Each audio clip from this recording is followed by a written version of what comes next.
Signal 10, building fire, headquarters, North Massapequa Fire Department, 1000 North Broadway, towards North Park Drive in North Albany. Multiple explosions coming from 661. Unable to get any ambulance, any rig down except for 667. Automatically go to a third alarm.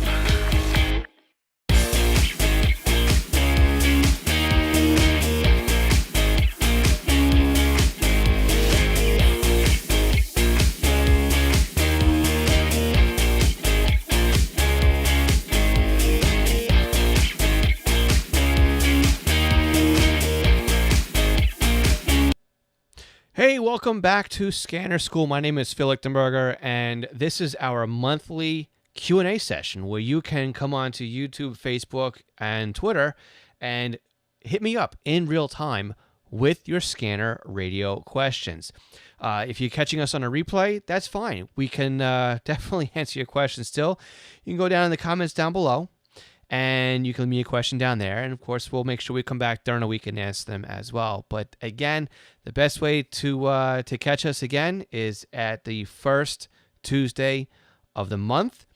Make sure you hit subscribe, ring that bell, and this way you know when we go live. So we're going to sit here and we're going to just check around and see who's asking questions already tonight. I know we have a little bit of a competition going on. It's a pretty important baseball game heading on right now, and hopefully as I say that, people don't jettison out of here. But we're glad to see you around anyway. We've got Philip is in from Aberdeen, Washington. And then also on our Zoom session tonight, we've got Glenn, Chris, Scott, Joe, Brandon, and Dave. Thank you all very much for showing up. And again, on Zoom, I can't hear you right now. I've got you guys on mute. So if you want, you can go ahead and leave me a comment in the chat box. I'll make sure I get them over here on the air. Just playing around with a couple of things on this side here, too. I have a couple of new neat slides I set up here, and let's see what we can do here. We've got this one here.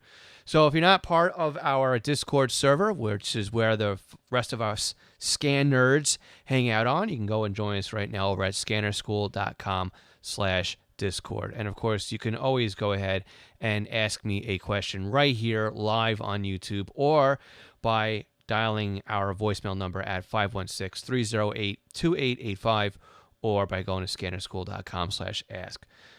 We also have Kay, who checked in over here on YouTube, and Philip is asking, any new scanner radios coming out?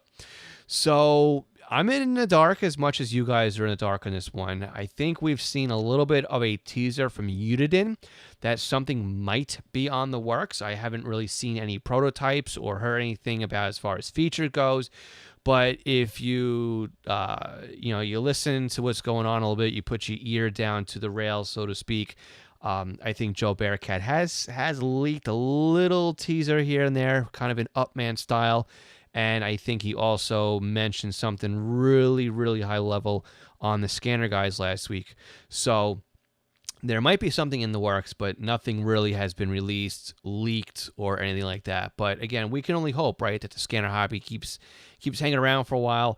It would be really great to see something in from Whistler, because they haven't released anything really in quite some time. And also, it's also great too for competition as well to have that going on there. We also have, let's see. Kenny is in from Jersey. Ray is in also from Chicago. And then also Phil was asking, can you use scanners at the airports? Yes, you can use a scanner at the airport. And it depends how you want to use that scanner at an airport, because you want to remain under the radar, no pun intended on that one. So what I would recommend is two ways. If you're at an airport traveling, right, you can use a scanner. Just keep it low key, right?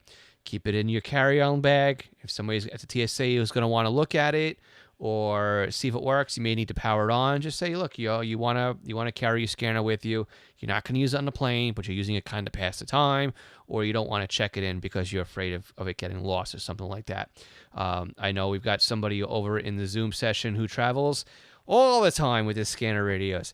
So we've seen plenty of pictures from him on Twitter with him in some terminals or some of those high-end frequent flyer lounges with the scanners on.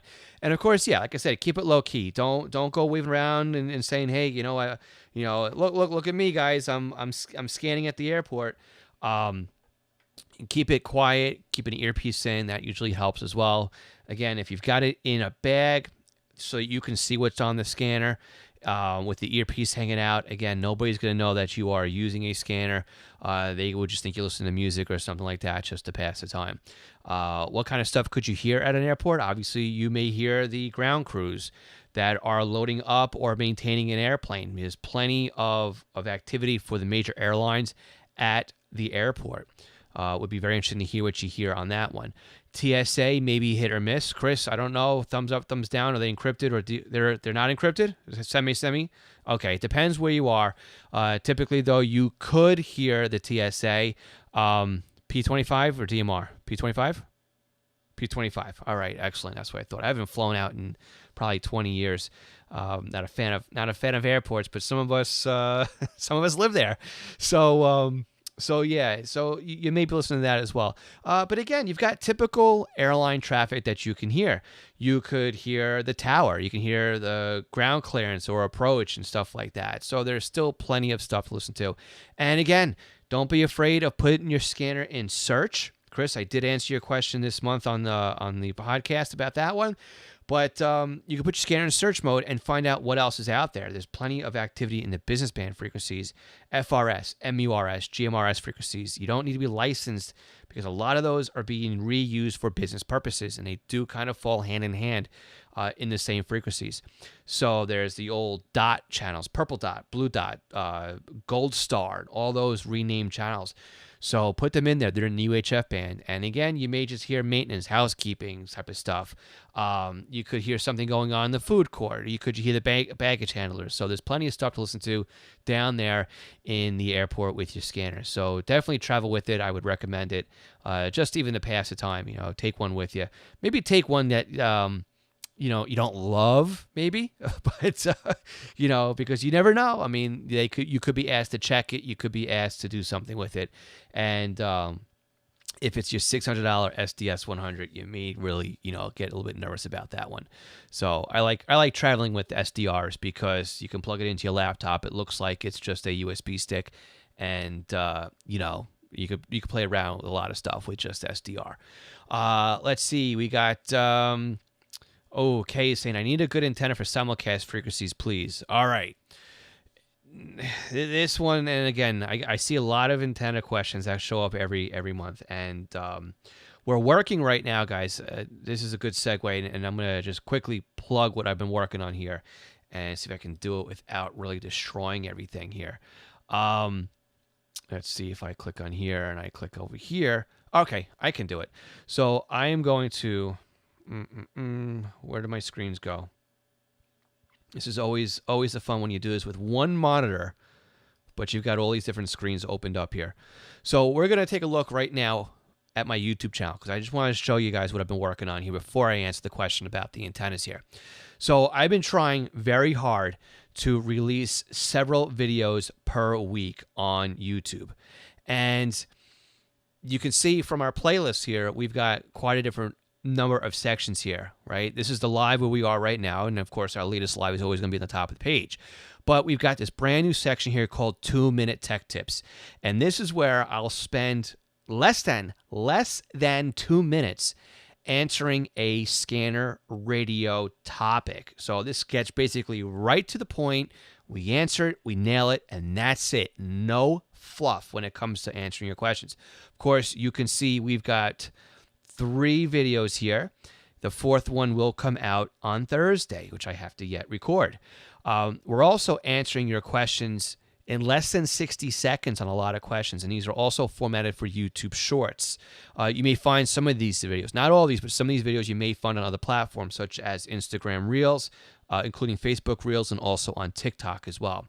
And, of course, we've got our monthly Q&A sessions, our podcasts and videocasts. Of course, our podcasts are getting more visual. We're adding more slides and more information, more B-roll onto our podcast episodes, and we're tailoring them more towards YouTube as the year is coming to a close. So a lot of these audio-only podcasts are becoming video content as well.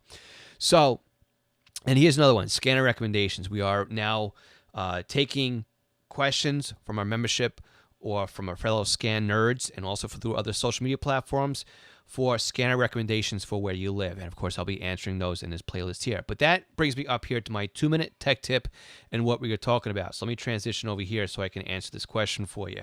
So I went here because I see this question a lot, which means you're going to see an answer show up in the 2-minute tech tip soon. Will it be this Thursday? Will it be next Thursday? I don't know, because I haven't recorded this week's session yet. But what I do want to show you is if I go over here to my magic screen, which is basically just my iPad that's running right here, we went through this question a little bit last month, and I think it's really good to answer it right now. So we actually do have a 2-minute tech tip on Simulcast and why it's an issue. But what ends up happening with Simulcast is we have, and again, I'm going to go very low key here. We have a tower here, we've got a tower here, and we've got a tower here, right? And all 3 of these towers, for example, and it could be more, there could be less, but all of these towers are linked together. And what that means is they all share the same frequency. They all transmit the exact same information at the exact same time.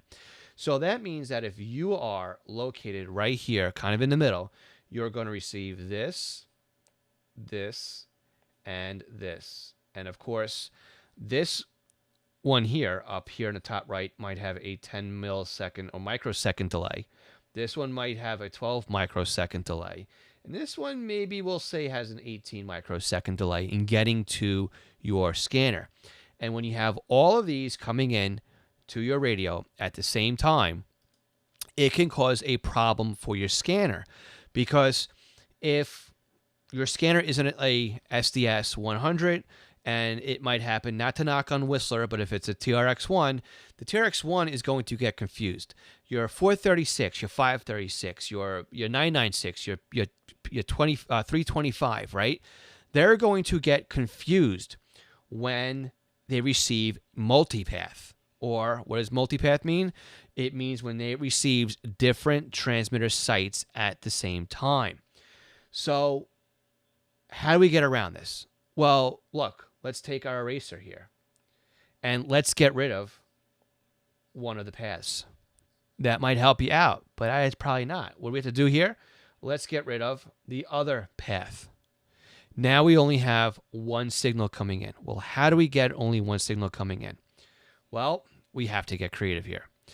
How do we get creative? The first thing we do is we get rid of our external antennas because we only want one transmitter tower. Sometimes that means enabling the attenuator on our scanners. That's the ATT button. Sometimes it means, and I think Brandon said it in our chat over here for the Patreon supporters. Nope, it wasn't Brandon. It was Glenn, and he's the golden paperclip. Where's the paperclip? Right here, the golden paperclip. Uncurl one of these and you put it in your antenna port, right? With some of these older scanners, the TRX1, TRX2, the 325, the 425, 436, 536, 996, we have to get rid of the multipath. We do that by attenuating the signal, getting rid of our external antennas, and doing that. The best way really to do it, though, is to get an SDS 100. Maybe you get a SDR, which I don't have handy here, but you need something that's going to work well in Simulcast. So avoid what you can, right? Get rid of the signals that are coming in by attenuating it. That's the best antenna that you can have. It could just be a paperclip. Where is it? There it is. All right, great question. I really think that we need to spend a little bit more time on this topic, and we will jump into it either on a larger video, but I definitely want to just highlight that I do have a 2-minute tech tip. Let's go over back here to Safari. And if you look at this video right here, Simulcast Explained, go ahead and open that video up, and that will explain a little bit more on Simulcast and why it's an issue, and not really so much how you can resolve it, but just what the issue is there when it comes to Simulcast. All right, let's go out down to some more questions, and that was a really great question, and hopefully I did a good job at answering that one. Okay. Let's see. We've got Top Gear saying, one thing I learned about my high school's football ref radio is that they use FRS, GMRS channels for channel 2 for communication. Yes, and you know what? That's one of those things that you can look at, too, is what radios are they using? Because a lot of times you can just Google the answers. Like you could say, Motorola Bubble Pack or, two-way radio for, whatever, it is. Like I looked up Kenwood, because my daughter's school uses Kenwood Pro Talk radios. And I just went Kenwood Pro Talk default frequencies. And it gave me a list of frequencies. And it's the list with the PL code, which is really odd. And I didn't need the list because I had already found the frequency by using my own radios. But it's channel 2 in the radio. That's exactly what it is. So it's interesting that a lot of these places use default channels. Even Chick-fil-A. Chick-fil-A has pretty much a standard frequency that they use in all their drive-thrus. So if you're a big fan of going there, you've got one near your house, just go ahead and scan the FRS GMRS range, and you'll hear not so much the order takers, but you'll hear the runners that are outside, that are walking through the drive-thru area. You'll hear them come on the radio. Example like tell people not to order the large iced teas. We're out of large cups or something like that. Of course, that makes you want to say, hey, can I get a large iced tea, please? So again, it's one of those things that there's a lot of stuff out there in the FRS, GMRS, MURS band, and it's really, really interesting to take a look and listen to those. Let's see, we're going. Jim is in. Jim, how you doing? Thumbs up to you. Kay is saying, I guess your antenna was a base portable. Again, keep it internal, keep it inside. Try to attenuate it as best as you can. Even if you use an out-of-band antenna, it may help you out there. Let's see. Josh was saying, I've been waiting for this topic for a while. Airport listening. Yeah, that would be a really good topic, Josh. I don't travel all that much, but there are plenty of people out there that do travel, and if somebody would like to be a guest on the podcast who is at an airport quite a bit. Chris, I'm not looking at you because I can't see my screen right now. I can't see you, but if anybody is, does do some traveling, would like to be on there, then definitely that would be definitely something that I could use some help with because I don't travel all that frequently. Can't you hear the wheelchair people? You probably can, Ray. Yeah, the people, the runners that go out, no pun intended on that one either, that help and push the wheelchairs around and help those that need to be escorted or carted through the airport. Yeah, definitely you should be able to do that one. Scanning audio. Any update on new scanners coming out? We just answered that one earlier. Joe Bearcat has high level said teased that there might be something coming, but nothing that can be released or said or anything like that. So, yeah, hopefully we'll see something soon because I am looking to get, I don't have, just right here on my desk. I don't have enough stuff just hanging around. Here's my latest acquisition here. Not to flex or nothing, but, I seem to have a problem with radios and buying them and all this other nonsense. But, yeah, I don't need a new radio, but I'll buy one if it comes out. Let's put it that way. All right, going through here, we've got UDX is in. My local sheriff's department is Unicoi County, Tennessee. I started using DMR frequency that's not been encrypted. Can I use the Anytone 868 to listen to it? Let's take a look. Let's take a look here and see if we can find them. Let's see, radio reference database. We're going to go to browse. We'll go to Tennessee.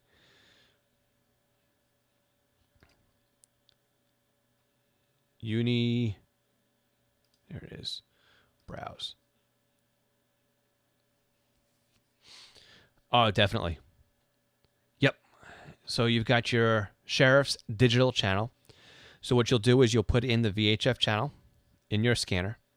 Make sure you set the color code to 10, the talk group to 3, and the slot to 1 when you set up your DMR. You should not have any issues hearing this frequency on your 868. Now, if it was a trunk system, we would try to play around with it in, the old trick of putting in your the voice channels in conventional mode with the talk group listed on it to see if it would work. But looking at things right now, I mean, this one is good to go. In fact, I'd love to hear back from you and see how well it works for you, and let me know if you're able to hear something. But yeah, good to go on that 868. Excellent on that one. Let's see what else we got here. Just trying to go through we got here. Let's try this button here. I haven't played around with this one. So here's a new one. Hey, look at that. Subscribe. So a little bit of a plug there.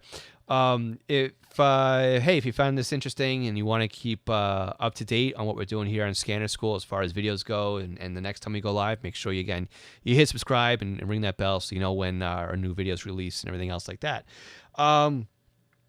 Let's see what else we got coming in here. I'm looking at too many screens here. Sorry, guys.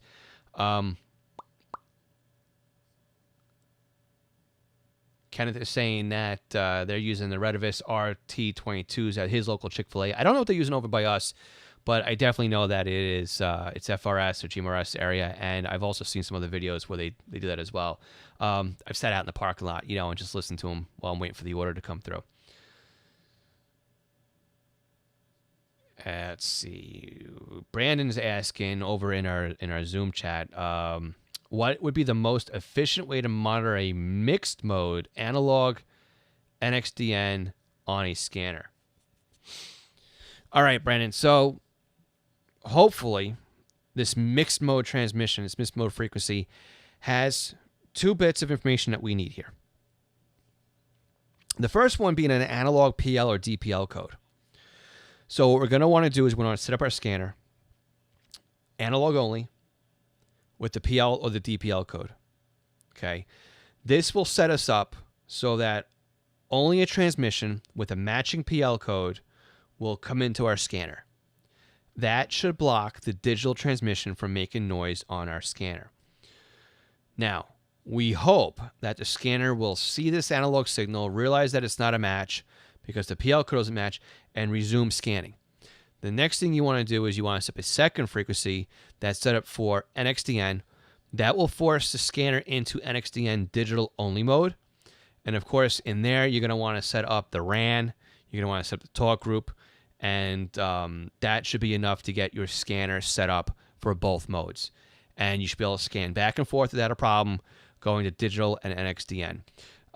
It's the best way really to prevent your scanner from muting or unmuting on the digital noise on NXDN in the analog mode. And again, the scanner will have a hard time trying to figure out in scan that it's NXDN. At least that's the way I remember it being. So it's always best just to program it in there, but that would be the way I would do it. In fact, I've even set up with our local Civil Air Patrol. They have mixed mode out here where they do analog and P25. That's really not so much an issue when it comes to scanners because they will sample. There's a digital wait time, usually defaulted at 400 milliseconds, and the scanner will wait on every transmission before it opens up to say, is this digital or not? Of course, you lose about the first half a second of the transmission, but when they do mixed mode, and they do use mixed mode for their weekly nets, they'll do an analog net. They'll move over to the P25. They'll do the check-ins on P25, which again is on the same frequency. Then they come back to analog and they close out the net. That's the way our local cap operates here. But again, you can just program your scanner both ways, and that's the way I would do it, Brandon. Great question. That's something very interesting and different to think about. Going back over to more of our questions over here. Let's see what we got here. Kevin is in. Kevin, good to see you in here. You've got the control channels for a new P25 system, but no talk groups. Is this something that I can find with your SDS 100? Absolutely. So set up a brand new P25 system on your SDS 100. Create a new site. Inside the new site, add the frequencies that you've defined or you've found. Then set it to ID search mode. ID search mode will allow you just to sit there on that control channel and wait for any active talk groups to show up. The other thing you could do is you can go into discovery mode. Of course, you're going to already need to have the system and the site defined in the scanner. But if you go into discovery mode, you can set up a instance or a bookmark basically for that system, and then put your scanner into discovery mode. And what that's going to do is that's going to just sit there and just log any talk groups. It can record the activity for you, and then you can go back and you can look at the log and you can go back through all the recordings and find out what the talk groups are. The cool thing about that one is it will log the talk group ID, the radio ID, the date and time, and the transmission. So you can kind of start figuring out who's talking on some of these talk groups. So very cool question on that one, Kevin. That's something that I haven't played around with in a while, but that's definitely something I have done in the past with my Home Patrol 1, and really fun to play around with. I would recommend trying to do it with something like Unitrunker, DSD Plus, SDR Trunk maybe, but it's always cool just to be able to, break out the handheld and just do it on the fly. So let us know how you make out one. That one's a good one. Ray is in. Ray is saying, can't find the Jewel Osco, or you may have them as Albertson, need to go out once in a while after work to find those radios. Not sure what you're asking there, Ray, but feel free to ask away again.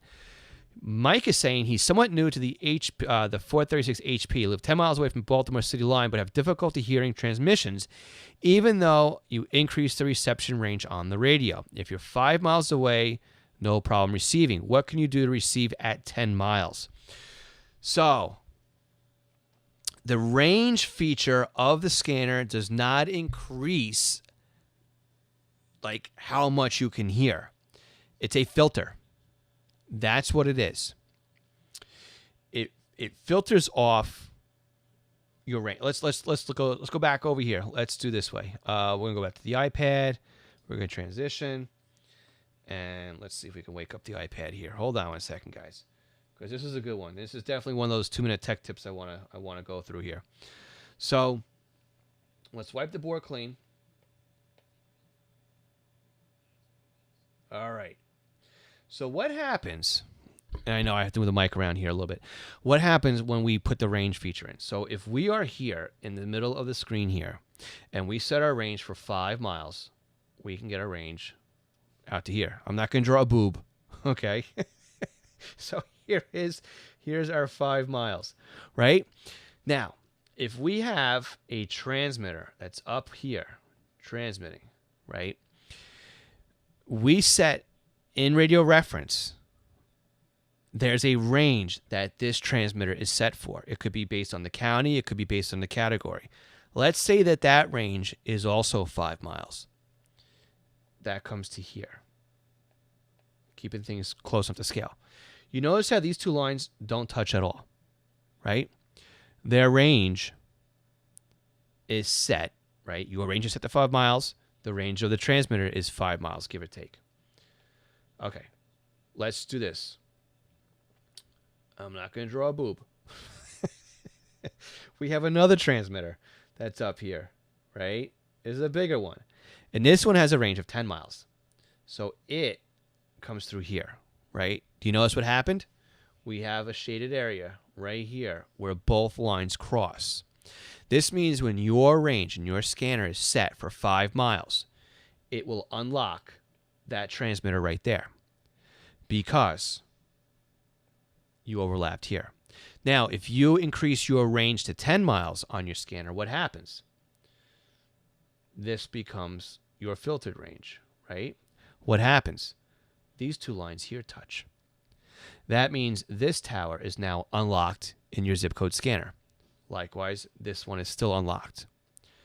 Did you increase the reception of your scanner at all by increasing your range? No. All you did was unlock this tower from your scan list because you told your scanner you wanted to scan 10 miles out from center, from where you are, from your zip code. Doesn't really increase the range. How do we increase range on our scanners? We increase range by doing several different things. We can increase or improve our antenna. Buy a new antenna that's for the frequency that we want to listen to. We can raise our antenna. That might mean putting an antenna outside and putting it on a mast. It could mean that simply going outside can increase our range. This is all ways that we can go through and increase the range of our scanners. I don't want to really get into the world of preamps and stuff like that. I think they do more harm than good. But really, to increase your range, you're going to need to increase the antenna, get coax with less loss on it. Your height's king, though. The height on an outdoor antenna will do better than a low height antenna. But if you have basically the stock antenna that comes with your scanner, like this one here, and you're trying to monitor an 800 megahertz channel frequency, it may pay to upgrade to an 800 megahertz antenna because the sweet spot on this antenna is 800 megahertz, and that might be enough to increase your range. This is all the hobby, and this is what makes a lot of this stuff fun, right? Is trying different things, and you might get discouraged, but don't forget, there's a resource like Scanner School that's here to help and answer your questions. There's also the scanner guys too, right? There's plenty of resources out there that can help you out. And if you do need more help as well, I do have tutoring services where you can go and you can ask me a question. We can sit down one-on-one via Zoom like this, and you've got me for an hour. And we can do screen sharing and stuff like that. And I can sit down there and really help specifically with your problem if you want that as well. Scannerschool.com/tutoring is the link for that. All right, let's go through a couple more questions before we wrap up for the night, guys. Yeah, Ray's got one more in here. Where can we find the warehouse scanner frequency you want to keep an eye on them? Again, put your scanner in close call mode. Put your scanner in search mode. Put your scanner in spectrum sweeper if you have a Whistler scanner. Go through the known frequencies for business band, right? Or set a low and a high range. That's the best way to find them. Don't forget, they're not going to be talking all the time, right? So that's a great way just to start. See when they're using their radio. Keep your radio on you. Keep an earbud in and see what happens. That's how I found, most of the frequencies I listen to. I sit, have plenty of patience. It's like fishing, right? You're fishing in the airwaves for that signal. And when you finally hear it, it's very rewarding because you've spent some time, you did your research, you invested a little bit of and you caught an opportunity here. That's what it's all about, right? This is a great hobby to be in. There's more out there to listen to than police and fire. So when they go encrypted, or if they go encrypted, right? We don't throw out our radios when our favorite radio station changes formats, which is what happened to me this past weekend, right? The local alt-rock station, or Audible, Audacity, whatever one of it is, Audacity, decided to move the alt-rock station from FM to HD2, and they took 1010 on AM, and they're simulcasting that now on 92.3 FM. I don't get rid of my radio. I just find another radio station to listen to, right? That's what it's all about. You have to move and change and migrate to make it work here. So with that, guys, I'm going to say that this has been another great, exciting Ask Scanner School session. Again, if you're catching us on a replay, you can ask me some questions down below. Don't forget to subscribe to our channel. Again, we are going to send that little reminder for you guys right there. So I don't know why it didn't show up. It should have shown up. I guess it's not going to. But let's see if this one shows up here. There, we got that one over there. And again, we're releasing videos all the time now on YouTube. We got Mondays, Wednesdays, and Fridays. We try and send out a quick short video. On Tuesdays, we do our podcast. And also on Thursdays, we're trying to release our 2-minute tech tips. So we're trying to really go heavy right now on YouTube. Make sure you're subscribed. For everybody who's on a Patreon, $5 support or higher level, we're doing our monthly meeting right after this one. So with that, guys, again, thank you for being there. Thanks for watching the replay. We hope to catch you again next month. Have a really good Thanksgiving. And don't forget to catch us every week here on the podcast. And with that, we're going to wait for all that to finish. And then we'll do a graceful goodbye with you guys. So here we go. All right, guys. Have a good one. 73.